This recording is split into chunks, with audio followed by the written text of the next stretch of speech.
Good morning, class. I welcome you to the academic year 2021.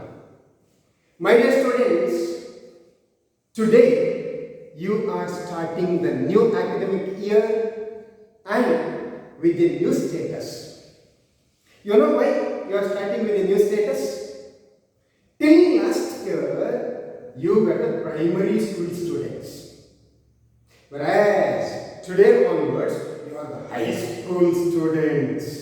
So you are grown up. You have to become learned. So this is why I say you are starting this year with new status. I wish you all the very best. My dear students, I am Sitaram Kevada, your English teacher. Now you are in class 8 and today I want to introduce you the first lesson for the year, A Day in the Ashram. My dear students, you know, in our routine life, we have to surpass so many different situations. ನಮ್ಮ ನಿತ್ಯ ಜೀವನದಲ್ಲಿ ನಾವು ಬೇರೆ ಬೇರೆ ಹಂತಗಳನ್ನು ನಮ್ಮ ಜೀವನದಲ್ಲಿ ನಾವು ಹಾದು ಹೋಗ್ತೇವೆ. ಅದು ಬೆಳಿಗ್ಗೆ ನೀವು ಹಾಸಿಗೆಯಿಂದ ಏಳುವಲ್ಲಿಂದ ತೊಡಗಿ ಬೇರೆ ಬೇರೆ ಕೆಲಸಗಳನ್ನು ಮಾಡುವ ಮುಖಾಂತರ ರಾತ್ರಿ ಮತ್ತೆ ಹಾಸಿಗೆಗೆ ಮರಳಿ ಮಲಗುವ ತನಕ ಬೇರೆ ಬೇರೆ ಚಟುವಟಿಕೆಗಳನ್ನು ಮಾಡ್ತೀರಿ ಅಲ್ವಾ? And among the routine activities, along with the eating, along with the taking bath, along with the playing, along with watching movie, along with doing some work on the farm, reading is also one.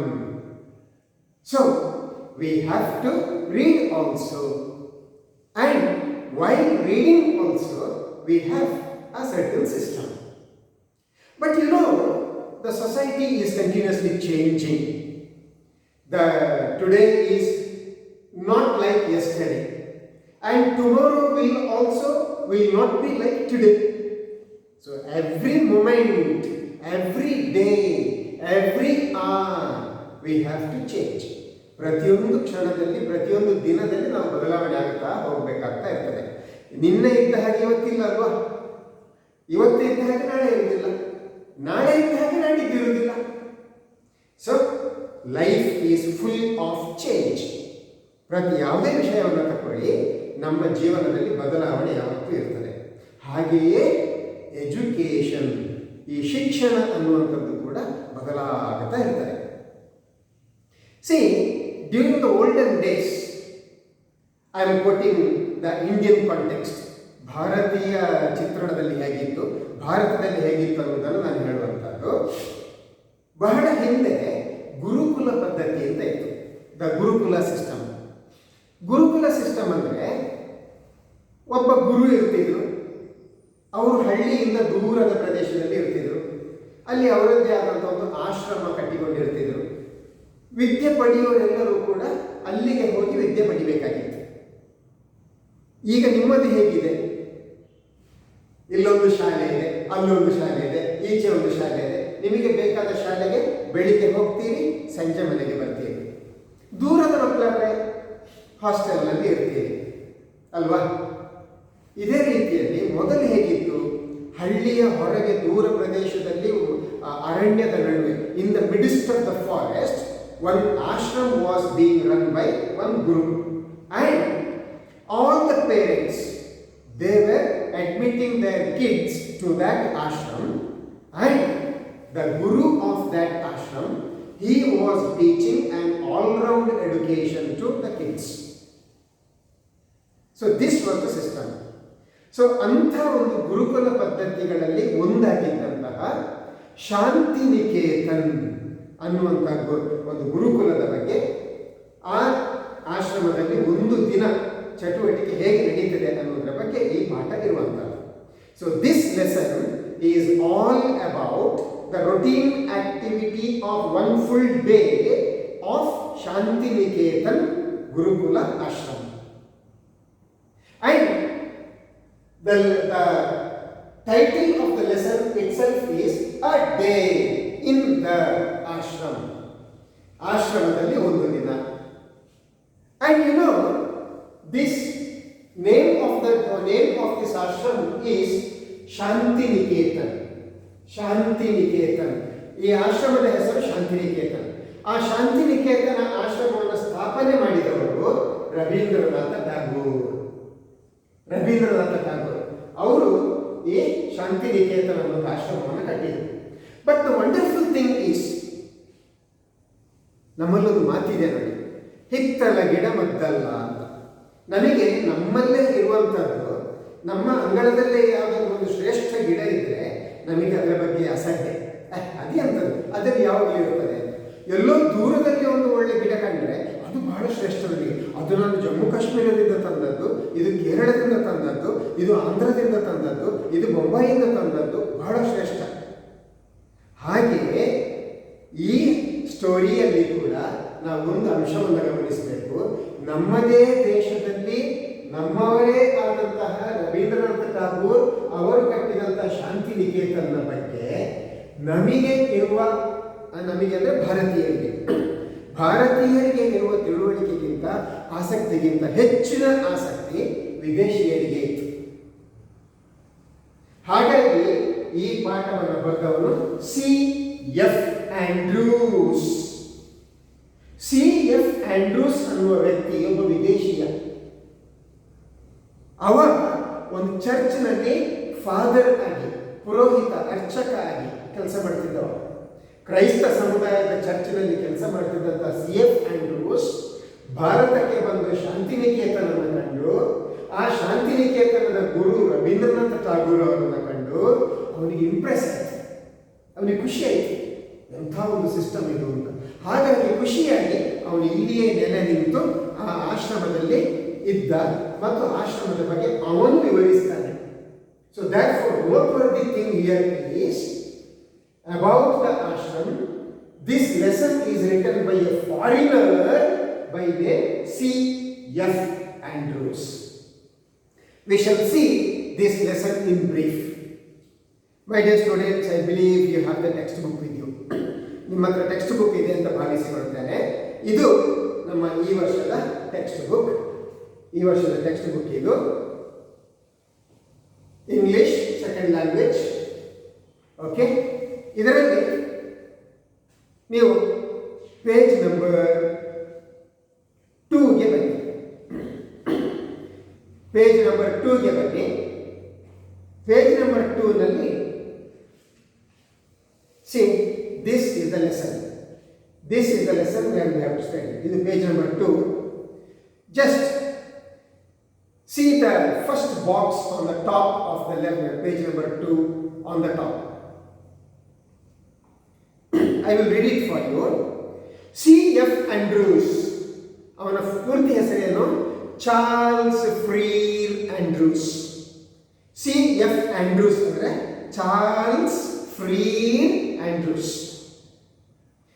C.F. Andrews, Charles Freer Andrews. ಅವನ life span ಎಷ್ಟು? 1871 to 1940. 1871 to 1940. He lived for 69 years. 69 ವರ್ಷ ಜೀವನ ಮಾಡಿದ್ದ ಇವ. 69 ವರ್ಷ ಜೀವಿಸಿದ. Was an English priest of the Church of England. ಇಂಗ್ಲೆಂಡ್ನ ಒಂದು ಚರ್ಚ್ನಲ್ಲಿ ಅವ priest ಅಂದರೆ ಪುರೋಹಿತ, ಫಾದರ್ ಅಂತ ಇಲ್ಲಿ ಗ್ರಾಮೀಣ ಭಾಷೆಯಲ್ಲಿ ಕರೀತಾರಲ್ಲ ಹಾಗೆ. He was an educator and Indian freedom fighter. He became Mahatma Gandhi's closest friend and associate. ನೋಡಿ, ಇಂಗ್ಲೆಂಡ್ನವ ಒಂದು ಚರ್ಚ್ನಲ್ಲಿ ಫಾದರ್, ಪ್ರೀಸ್ಟ್, ಪುರೋಹಿತ, ಅರ್ಚಕ ಆಗಿದ್ದವ ಅವ ಭಾರತಕ್ಕೆ ಬರ್ತಾನೆ. ಮಹಾತ್ಮ ಗಾಂಧಿಯವರ ದಿವ್ಯತೆಯನ್ನು ಕಂಡು ಮಹಾತ್ಮ ಗಾಂಧಿಯ ಅನುಯಾಯಿ ಆಗ್ತಾನೆ. ಮತ್ತು ಇಂಗ್ಲೆಂಡ್ನಲ್ಲಿ ಹುಟ್ಟಿ ಬೆಳೆದ ಒಬ್ಬ ಪ್ರಜೆ, ಅಲ್ಲಿ ಚರ್ಚ್ನಲ್ಲಿ ಪ್ರೀಸ್ಟ್ ಆಗಿದ್ದಂಥ ಒಬ್ಬ ಪ್ರಜೆ ಭಾರತಕ್ಕೆ ಬಂದು ಭಾರತದ ಸ್ವಾತಂತ್ರ್ಯಕ್ಕಾಗಿ ಹೋರಾಡ್ತಾನೆ. Just imagine, what a great thing.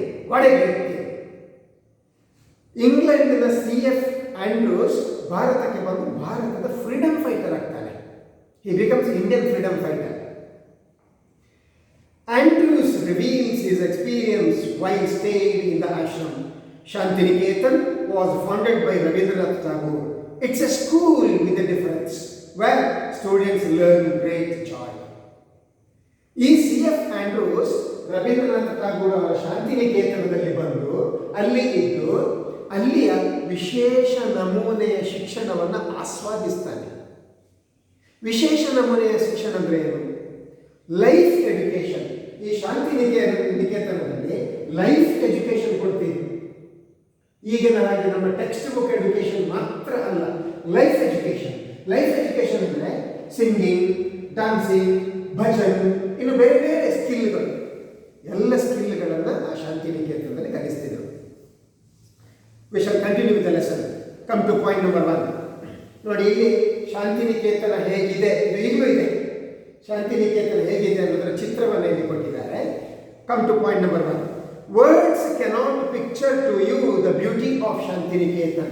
Our own poet teacher, whom we call Gurudeva, has named it in his song, the darling of our hearts, and it is worthy of the name. All who have visited the ashram, old and young alike, have left its inner beauty growing more and more upon them. ಇಲ್ಲಿ ಗುರುದೇವ ಅಂತ ಒಂದು ಪದ ಬರ್ತದೆ. ರವೀಂದ್ರನಾಥ ಠಾಗೂರ್ ಅವರನ್ನ C F Andrews ಅವರು ಗುರುದೇವ ಅಂತ ಸಂಬೋಧಿಸ್ತಾರೆ. ಈ ಗುರುದೇವ ಈ ಶಾಂತಿನಿಕೇತನವನ್ನು ಸ್ಥಾಪನೆ ಮಾಡಿ ಅಲ್ಲಿ ವಿಶೇಷವಾದಂಥ ಶಿಕ್ಷಣವನ್ನು ಕೊಡ್ತಿದ್ರು. ಮತ್ತು ರವೀಂದ್ರನಾಥ ಠಾಗೂರ್ ಅವರೇ ಶಾಂತಿನಿಕೇತನವನ್ನು ಹೇಗೆ ವರ್ಣಿಸುತ್ತಿದ್ರು ಅಂತ ಹೇಳಿದ್ರೆ, the way he was explaining Shantiniketan was the darling of our hearts. ಈ ಶಾಂತಿನಿಕೇತನ ಅನ್ನುವಂಥ ಶಾಲೆ darling of our arts. Darling ಅಂದರೆ ಏನು? ಮೈ ಡಾರ್ಲಿಂಗ್ ಅಂದರೆ ನನ್ನ ಪ್ರಿಯವಾದ ವ್ಯಕ್ತಿ. ಅದು ಹುಡುಗ ಇರ್ಬೋದು, ಹುಡುಗಿ ಇರ್ಬೋದು, ಗಂಡು ಇರ್ಬೋದು, ಹೆಣ್ಣಿರ್ಬೋದು. ಹೆಣ್ಣಾದರೆ ಗಂಡನ್ನು ಡಾರ್ಲಿಂಗ್ ಅಂತ ಕರಿಬೋದು, ಗಂಡಾದರೆ ಹೆಣ್ಣನ್ನು ಡಾರ್ಲಿಂಗ್ ಅಂತ ಕರಿಬೋದು. ಅಷ್ಟೇ ಅಲ್ಲ, ಗಂಡು ಗಂಡನ್ನು, ಹೆಣ್ಣು ಹೆಣ್ಣನ್ನು ಕೂಡ ಡಾರ್ಲಿಂಗ್ ಅಂತ ಹೇಳ್ಬೋದು. ಡಾರ್ಲಿಂಗ್ ಅನ್ನುವಂಥ ಪದದ ಅರ್ಥ ಪ್ರಿಯವಾದವರು. So you can call your mummy as darling, you can call your daddy as darling, you can call your brother as darling, you can call your friend as darling. Darling ಅಂತ ಯಾರಿಗೆ ಬೇಕಾದರೂ ಉಪಯೋಗ ಮಾಡಬಹುದು ಪದವನ್ನು. ಇಲ್ಲಿ ರವೀಂದ್ರನಾಥ್ ಠಾಗೂರ್ ಅವರು ಈ ಶಿಕ್ಷಣ ಸಂಸ್ಥೆ ಶಾಂತಿನಿಕೇತನವೇ ಡಾರ್ಲಿಂಗ್ ಆಫ್ ದ ಹಾರ್ಟ್ಸ್ ಅಂತ ಹೇಳ್ತಾರೆ. ಹೃದಯಕ್ಕೆ ಹತ್ತಿರವಾದಂಥ ಸಂಸ್ಥೆ ಅದು ಅಂತ. ಸೊ ಇದು ಪಾಯಿಂಟ್ ನಂಬರ್ 1ನಲ್ಲಿರುವಂಥದ್ದು. And come to point number 2. If I were to describe to you one day in the ashram with the boys, that would perhaps best bring home to you its inner beauty. Long before sunrise, like the birds in our own Amloki groves, our boys are awake. The choristers are first to rise, and they go round the ashram singing their morning hymn. You can hear the voices in the distance, drawing nearer and nearer, and then sound dies away as the chore passes to the another part of the ashram. And then again it becomes nearer and nearer. The beauty of the sound in the silent morning air and sense of joy and reverence which it brings give peace to the soul. ಈ ಆಶ್ರಮದಲ್ಲಿ ಒಂದು ದಿನ ಹೇಗೆ ಆರಂಭ ಆಗ್ತದೆ? The ಚೋರಿಸ್ಟರ್ಸ್, CHORISTERS ಅಂದರೆ ಪ್ರಾರ್ಥನೆಯನ್ನು ಹಾಡುವಂತಹ ಶ್ರದ್ಧಾಳುಗಳು, ಅವರ ಒಂದು ತಂಡ ಇದೆ. They wake up early in the morning. Amloki groves ಅಂತ ಒಂದು ವರ್ಡ್ ಬರ್ತದೆ. ಆಮ್ಲೋಕಿ ಗ್ರೋವ್ಸ್. ಆಮ್ಲೋಕಿ ಅಂದರೆ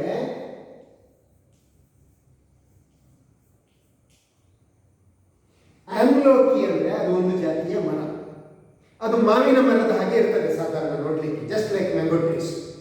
ಆ ಆಮ್ಲೋಕಿ ಮರ ಒಂದು ದೊಡ್ಡ ವನ ಇದೆ. ಆ ವನದ ಹತ್ತಿರ ಕಾಡು ಹಕ್ಕಿಗಳು ಹೇಗೆ ಬೆಳಿಗ್ಗೆ ಎದ್ದು ಬೇಗ ಚಿರ್ಪಿಂಗ್ ಅಂತ ಹೇಳ್ತಾರಲ್ಲ, ಆ ಚಿರ್ಪಿಂಗ್ ಸೌಂಡನ್ನು ಹಕ್ಕಿಗಳು ಹೇಗೆ ಆರಂಭಿಸ್ತಾವೋ ಹಾಗೆ ಈ ಚೋರಿಸ್ಟರ್ಸ್ ಇದ್ದಾರಲ್ಲ, ಅವರು ಬೆಳಿಗ್ಗೆ ಬೇಗ ಎದ್ದು ಭಜನೆಗಳನ್ನು ಆರಂಭಿಸ್ತಾರೆ. ಆ ಚೋರಿಸ್ಟರ್ಸ್ಗೆ ಕಾಯರ್ ಟೀಮ್ ಅಂತ ಕೂಡ ಹೇಳ್ತಾರೆ. ಕಾಯರ್ ಟೀಮ್ ಇದನ್ನ ಹೀಗೆ ಉಚ್ಚಾರಣೆ ಮಾಡ್ತಾರೆ. ಕ್ವಾಯರ್ ಟೀಮ್, ಕ್ವಾಯರ್ ಅಂತ ಕರೀತಾರೆ. ಕ್ವಾಯರ್ ಅಂದರೆ ಪ್ರಾರ್ಥನೆ ಮಾಡುವಂತಹ ಜನರ ಒಂದು ಟೀಮ್. ನಿಮ್ಮ ಶಾಲೆಗಳಲ್ಲಿ ಪ್ರೇಯರ್ ಮಾಡುವಂತಹ ಸ್ಟೂಡೆಂಟ್ಸ್ ಒಂದು ಗ್ರೂಪ್ ಇರ್ತಾರಲ್ಲ, ಅದನ್ನು ಕಾಯರ್ ಅಂತ ಕರೀತಾರೆ, ಕಾಯರ್ ಟೀಮ್. ಸೊ ಈ ಕಾಯರ್ ಟೀಮ್ ದೂರದಲ್ಲಿ ಭಜನೆ ಹಾಡುವುದು ಕೇಳ್ತದೆ. ಎಲ್ಲಿಗೆ? ಈ ಸಿ ಎಫ್ ಆಂಡ್ರೂಸ್ ಆಶ್ರಮದಲ್ಲಿ ಮಲಗಿದ್ರು. ಬೆಳಿಗ್ಗೆ ಬೇಗ ಎದ್ದಂತಹ ಕಾಯರ್ ಟೀಮ್ನವರು, ಈ ಚೋರಿಸ್ಟರ್ಸ್, ದೂರದಲ್ಲಿ ಭಜನೆ ಮಾಡೋದು ಕೇಳ್ತಾರೆ, ಹಾಡುವುದು ಕೇಳ್ತಾರೆ. ಅವರು ಹಾಡ್ತಾ ಹಾಡ್ತಾ ಹಾಡ್ತಾ ಆಶ್ರಮದಲ್ಲಿ ಸುತ್ತಾಡ್ತಾರೆ. ಬೆಳಿಗ್ಗೆ ಇವರ ಮನೆ ಹತ್ತಿರ ಬಂದಾಗ, ಇವರು ಆಂಡ್ರೂಸ್ ಮಲಗಿದ್ದಲ್ಲಿಗೆ ಬಂದಾಗ ಅವರಿಗೆ ಹತ್ತಿರದಿಂದ ಕೇಳ್ತಾರೆ. ಆಮೇಲೆ ಟೀಮ್ ದಾಟಿ ಹೋಗ್ತದೆ, ಅದು ದೂರಕ್ಕೆ ಆಗ್ತದೆ.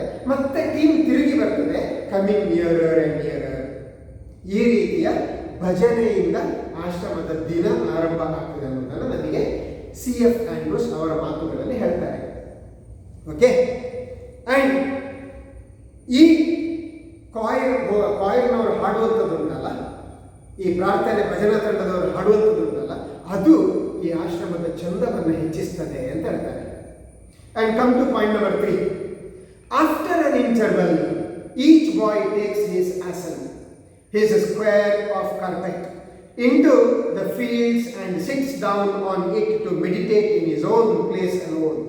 Later on, before the schoolwork begins, the boys all stand together in the shade of the trees and sing their hymn. ಆನಂತರ ಭಜನೆಗಳಲ್ಲಿ ಹಾಡುತ್ತಾ ಭಜನೆ ಹಾಡ್ತಾ ಹೋಗಿ ಆ ಕೆಲಸ ಆದ ಮೇಲೆ ಏನು ಮಾಡ್ತಾರೆ? Every boy sits on the asana. ಯಾವುದೋ ಒಂದು ಆಸನದಲ್ಲಿ ಕೂತ್ಕೊಳ್ತಾರೆ. ಆಸನ ಯಾವುದು? ಸ್ಕ್ವೇಟಿಂಗ್ ಆಸನ ಇರ್ಬೋದು, ಕಾಲು ಹೀಗೆ ಹಾಕಿ ಕೂತ್ಕೊಳ್ಳೋದು ಇರ್ಬೋದು, ವಜ್ರಾಸನ ಇರ್ಬೋದು, ಸುಖಾಸನ ಇರ್ಬೋದು, ಅಥವಾ ಕಟಿಬದ್ಧ ವಜ್ರಾಸನ ಇರ್ಬೋದು. ಬೇರೆ ಬೇರೆ ಆಸನಗಳಲ್ಲಿ ಕೂತ್ಕೊಳ್ತಾರೆ. On the square of carpet, ಒಂದು ಚೌಕಾಕಾರದ ಜಮಖಾನೆ ಇರ್ತದೆ, ಅದರ ಮೇಲೆ ಆಸನದಲ್ಲಿ ಕೂತ್ಕೊಳ್ತಾರೆ. ಆಸನದಲ್ಲಿ ಕೂತ್ಕೊಂಡು ಅವರು ಶ್ಲೋಕಗಳನ್ನು ಹೇಳ್ತಾರೆ. ಸಾಮಾನ್ಯವಾಗಿ ನಮ್ಮ ಸನಾತನ ಪರಂಪರೆಯಲ್ಲಿ ಒಂದು ಶ್ಲೋಕ ಹೇಳುವಂಥ ಪರಂಪರೆ ಇದೆ. ಬೆಳಿಗ್ಗೆ ಎದ್ದ ತಕ್ಷಣ ಏನು ಮಾಡಬೇಕು? ಕೈಗಳನ್ನು ಚೆನ್ನಾಗಿ ಉಜ್ಜಿ ಮುಖಕ್ಕೆ ಕಣ್ಣಿಗೆ ಒತ್ತಿಕೊಂಡು ಆಮೇಲೆ ಹೀಗೆ ಹಿಡಿದು ಕರಾಗ್ರೇ ವಸತೆ ಲಕ್ಷ್ಮೀ, ಕರ ಮಧ್ಯೆ ಸರಸ್ವತಿ, ಕರಮೂಲೆ ಸ್ಥಿತೆ ಗೌರಿ, ಪ್ರಭಾತೆ ಕರದರ್ಶನಂ ಅಂಥೇಳಿ ನಾವು ಆರಂಭದ ಶ್ಲೋಕ ಹೇಳ್ತೇವಲ್ಲ, ಹಾಗೆಯೇ ಈ ಆಶ್ರಮವಾಸಿಗಳು ಆಸನದಲ್ಲಿ ಕುಳಿತು ಬೆಳಿಗ್ಗೆ ಶ್ಲೋಕಗಳನ್ನು ಹೇಳ್ತಾರೆ. And come to point number 4. Till about 10:30, the work of the school goes on. We have no classrooms. The boys sit with their teachers in the open air under the trees. There are no longer classes. A group of 8 or 10 boys are seated round the teacher, asking him questions. Very few books are used. A greater part is carried on through conversation. The boys soon learn to open out all their difficulties to their teachers, and the teachers get keenly interested in the boys' questions and answers. Such living education can never be done. ಸುಮಾರು 9:30 ತನಕ ತರಗತಿಗಳು ನಡೀತಿತ್ತು. ಎಲ್ಲಿ? ಆ square of ಕಾರ್ಪೆಟ್ನಲ್ಲಿ ಆಸನದಲ್ಲಿ ಕುಳಿತುಕೊಂಡು ಗುರುವಿನ ಜೊತೆಗೆ ಒಂದು 8-10 ಜನ ಗುರುವಿನ ಸುತ್ತ ಕೂತ್ಕೊಂಡು ಅವರು ಚರ್ಚೆಗಳನ್ನು ಮಾಡ್ತಿದ್ರು. ಏನು ಚರ್ಚೆ? ಅವ್ರಿಗೆ ಏನೆಲ್ಲ ಪ್ರಶ್ನೆಗಳು ಬರ್ತದೆ ಅದೆಲ್ಲವನ್ನು ಗುರುಗಳ ಹತ್ರ ಕೇಳುವಂಥದ್ದು, ಗುರು ಅದಕ್ಕೆ ಉತ್ತರವನ್ನು ಕೊಡುವಂಥದ್ದು. Very few books they had, ಬಹಳ ಕಡಿಮೆ ಪುಸ್ತಕಗಳಿತ್ತು. ಪುಸ್ತಕಗಳಿಗಿಂತ ಮಸ್ತಕ, the brain was used than the books. ಹಾಗೆ ಆ ರೀತಿ ಪ್ರಶ್ನೆಗಳನ್ನು ಕೇಳುತ್ತಾ ಪಡೆದಂಥ ಶಿಕ್ಷಣ ಯಾವತ್ತೂ ಡಲ್ ಆಗುವುದಿಲ್ಲ ಅಂತ ಹೇಳ್ತಾನೆ ಸಿ ಎಫ್ ಆಂಡ್ರೂಸ್. ಹಾಗಾಗಿ ಮಕ್ಕಳೇ, you have to cultivate a habit of asking the questions. Come on, you have to ask the questions in the real classroom. Okay? Then your horizon of thought, ನಿಮ್ಮ ಯೋಚನೆಯ ದಿಗಂತ ವಿಸ್ತಾರ ಆಗ್ತದೆ. Come to point number 5. When the morning work is over, the boys bathe and go to their meal. About 2 o'clock in the afternoon, the classes begin again. But at this time, the work is chiefly with the hands as well as with the mind. Handwork is practiced, and the boys' own natural tastes are very soon discovered. Some prefer carpentry, others prefer mechanical work, others enjoy spinning and weaving, others become skilled draftsmen or painters, others are musicians. ಸುಮಾರು 10:30 ಗಂಟೆವರೆಗೆ ಬೆಳಗಿನ class ಆದ ನಂತರ ಚರ್ಚೆಗಳನ್ನು ಮಾಡ್ತೀವಿ. ಚರ್ಚೆಗಳನ್ನು ಮಾಡಿ ಮಧ್ಯಾಹ್ನ ಊಟ ಮಾಡಿ 2 ಗಂಟೆಗೆ ಪುನಃ ಕ್ಲಾಸ್ ಆರಂಭ ಆಗ್ತಿತ್ತು. ಆದರೆ 2 ಗಂಟೆಗೆ ನಮ್ಮ ಈಗ ಕ್ಲಾಸ್ ಆರಂಭ ಆದಾಗ ಪಾಠ ಪುಸ್ತಕಗಳ ಕ್ಲಾಸ್ ಅಲ್ಲ, ದ ಪ್ರಾಕ್ಟಿಕಲ್ ಕ್ಲಾಸ್. ಯಾರ್ಯಾರಿಗೆ ಯಾವುದಾದ್ರಲ್ಲಿ ಇಂಟ್ರೆಸ್ಟ್ ಉಂಟೋ ಅದರ ಬಗ್ಗೆ ಕ್ಲಾಸ್. ಕಾರ್ಪೆಂಟ್ರಿ, ನಿಮಗೆ ಮರದ ಕೆತ್ತನೆ ಬಗ್ಗೆ ಕೆಲಸ ಇದ್ದರೆ ಅದು ಇಂಟ್ರೆಸ್ಟ್ ಇದ್ದರೆ ಆ ಕೆಲಸ. ಮ್ಯೂಸಿಷಿಯನ್ಸ್, ನಿಮಗೆ ಮ್ಯೂಸಿಕ್ನಲ್ಲಿ ಸಂಗೀತದಲ್ಲಿ ಇಂಟ್ರೆಸ್ಟ್ ಇದ್ದರೆ ಆ ಕೆಲಸ. ಅಂಥ ಕೆಲಸಗಳನ್ನು ಮಧ್ಯಾಹ್ನದ ನಂತರ ಕಲಿಸ್ತಿದ್ರು. Come to point number 6. There is very little book work in the afternoon. School is over at about 4 o'clock, and then there is a rush to get first into the great open fields for football. Our Shantiniketan boys are famous everywhere for their sports and games. 4 ಗಂಟೆ ತನಕ ಆ ಕೆಲಸ ಮುಗಿದ ನಂತರ ಬಹಳ interesting part, ನಿಮಗೂ ಕೂಡ ಅದೇ ಅಲ್ವಾ interesting, going to the ground. PET period, ಆಟದ ಪೀರಿಯಡ್ ಅಂದರೆ ನಿಮಗೆ ಬಹಳ ಇಂಟ್ರೆಸ್ಟ್ ಅಲ್ವಾ? ಹಾಗೆ ಶಾಂತಿನಿಕೇತನದಲ್ಲಿ ಕೂಡ ಬಹಳ ಇಂಟ್ರೆಸ್ಟ್ ಅಲ್ಲಿ ಇದ್ರು ಅವರು. 4 ಗಂಟೆ ನಂತರ ಅವರು ಫುಟ್ಬಾಲ್ ಆಡಲಿಕ್ಕೆ ಹೋಗ್ತಿದ್ರು. ಶಾಂತಿನಿಕೇತನದ ಮಕ್ಕಳು ಅವಳು ಸ್ಪೋರ್ಟ್ಸ್ನಲ್ಲಿ ಬಹಳ ಹುಷಾರಿದ್ರು. ಹಾಗೆ ನೀವು ಕೂಡ ಹುಷಾರಾಗಬೇಕು. ನೀವು ಕೂಡ ಶಾಂತಿನಿಕೇತನದ ಮಕ್ಕಳ ಹಾಗೆ ಸ್ಪೋರ್ಟ್ಸ್ನಲ್ಲಿ, ಪಾಠದಲ್ಲಿ, ಕಲೆಗಳಲ್ಲಿ, ಮ್ಯೂಸಿಕ್ನಲ್ಲಿ, ಎಲ್ಲ ಸ್ಕಿಲ್ ವರ್ಕಲ್ಲಿ ನಂಬರ್ 1 ಆಗಬೇಕು. Wish all the best. Come to point number 6. Yes, point number 6 is over. Sorry. Point number 7. In the evening at sunset, they return from the fields and sit down once more for a short time to meditate in silence. ಸಾಯಂಕಾಲ ಬಂದು ಸ್ವಲ್ಪ fresh ಆಗಿ ಬಂದು ಕೈಕಾಲು ಮುಖ ತೊಳೆದು ಬಂದು ಸಿಟ್ in silence, silent ಆಗಿ ಕೂತು ಮೆಡಿಟೇಷನ್, ಅವರು ಧ್ಯಾನ ಮಾಡ್ತಿದ್ರು ಸಂಜೆ ಹೊತ್ತು. Come to next page number 4. Point number 8. As night comes, fairy tales are told, short dramas are recited, our Gurudeva's songs are sung, and different school gatherings are held. ರಾತ್ರಿ ಆಗ್ತಿದ್ದಂತೆ ಸಂಜೆ ಸೂರ್ಯಾಸ್ತ ಆದ ತಕ್ಷಣ, ಸನ್ಸೆಟ್ ಆದ ತಕ್ಷಣ ಮಕ್ಕಳೆಲ್ಲ ಒಂದು ಕಡೆ ಸೇರ್ತಿದ್ರು. ಅಲ್ಲಿ ಫ್ಯಾರಿ ಟೇಲ್ಸ್, ಜಾನಪದ ಕಥೆಗಳು ಅಥವಾ ಕಲ್ಪನೆಯ ಕಥೆಗಳು, ಬೇರೆ ಬೇರೆ ಕಥೆಗಳನ್ನು ಅಲ್ಲಿ ಹೇಳ್ತಿದ್ರು. ಜೊತೆಗೆ ನಾಟಕಗಳನ್ನು ಅಭ್ಯಾಸ ಮಾಡ್ತಿದ್ರು. ಗುರುದೇವ ಅಂದರೆ ರವೀಂದ್ರನಾಥ್ ಠಾಗೂರ್, ಅವರೇ ಬರೆದಂಥ ಪದ್ಯಗಳನ್ನು ಹಾಡ್ತಿದ್ರು. ಇಂಥ ಸಾಂಸ್ಕೃತಿಕ ಕಾರ್ಯಕ್ರಮ, ಕಲ್ಚರಲ್ ಪ್ರೋಗ್ರಾಮ್ಗಳನ್ನು ಮಾಡ್ತಿದ್ರು. Come to point number 9. By 9 o'clock, all are glad to retire to rest. And again, the choristers go round the ashram singing their last evening hymn. There can be no question as to happiness of the life of our boys. Their faces tell the story of their joy and their freedom. There is no freer life in India than the life of our children at Shantiniketan. ರಾತ್ರಿ ಪುನಃ ಮಲಗುವ ಹೊತ್ತಿಗೆ 9 ಗಂಟೆ ಹೊತ್ತಿಗೆ ಎಲ್ಲರೂ rest ಮಾಡ್ತಿದ್ರು.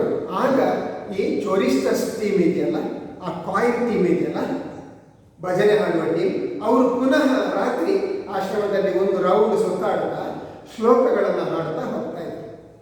ಅಲ್ಲಿಗೆ ಆ ದಿನ ಮುಕ್ತಾಯ. ಈ ರೀತಿ ಆ ಶಾಂತಿನಿಕೇತನದ ಮಕ್ಕಳು ಅವರು ಬಹಳ ಬಹಳ ಸಂತೋಷದಿಂದ ಅವರು ದಿನವನ್ನು ಕಳೀತಿದ್ರು. ಅವರ ಮುಖದಲ್ಲಿ ಆ ಹ್ಯಾಪಿನೆಸ್ ಕಾಣ್ತಿತ್ತು. So let me summarise. This is lesson number 1 for this year. The title of the lesson is A Day in the Ashram. It was written by C. England. He was the priest there. He came to India. He approached Mahatma Gandhi ji. He was influenced by Mahatma Gandhi ji and became the freedom fighter. And one day he visits Shantiniketan, established by Rabindranath Tagore. He was impressed by the routine of Shantiniketan and he wrote this lesson to explain a day in the ashram. And in Shantiniketan, life education was given. Life education means singing, dancing, bhajan, carpentry, music, any other life skills. ಇಷ್ಟು ಒಳ್ಳೆಯ ರೀತಿಯಲ್ಲಿ ಜೀವನ ಶಿಕ್ಷಣವನ್ನು ರವೀಂದ್ರನಾಥ ಟಾಗೋರ್ ಅವರು ಸ್ಥಾಪಿಸಿದಂತಹ ಶಾಂತಿನಿಕೇತನದಲ್ಲಿ ಕೊಡ್ತಾ ಇದ್ರು. ನಮ್ಮ ಶಾಲೆಯಲ್ಲೂ ಕೂಡ ನಾವು ಇದೇ ರೀತಿಯ ಮಲ್ಟಿಪಲ್ ಸ್ಕಿಲ್ ವರ್ಕನ್ನು ನಾವು ನಿಮಗೆ ಕೊಡ್ತಾ ಇದ್ದೇವೆ. ಮ್ಯೂಸಿಕ್ ಇದೆ, ಕರಾಟೆ ಇದೆ, ಸ್ಪೋರ್ಟ್ಸ್ ಇದೆ, ಕ್ಲಾಸಿಕಲ್ ಮ್ಯೂಸಿಕ್ ಇದೆ, ಡ್ರಾಮಾ ಇದೆ, ಯಕ್ಷಗಾನ ಇದೆ. ನಿಮ್ಗೆ ಯಾವುದು ಬೇಕೋ ಅದನ್ನು ನಾವು ಕೊಡ್ತಾ ಇದ್ದೇವೆ. Use it. ಆಟ, ಪಾಠ ಮತ್ತು ಸಂಸ್ಕೃತಿ ಇದೆಲ್ಲವನ್ನು ಕೂಡ ನೀವು ಬೆಳೆಸಿಕೊಳ್ಳಿ. I wish you all the very best. And soon I will give you the test on this lesson and you have to answer all the questions and send it back to me through WhatsApp. And please expect that test and do it. Wish you all the best. Bye bye.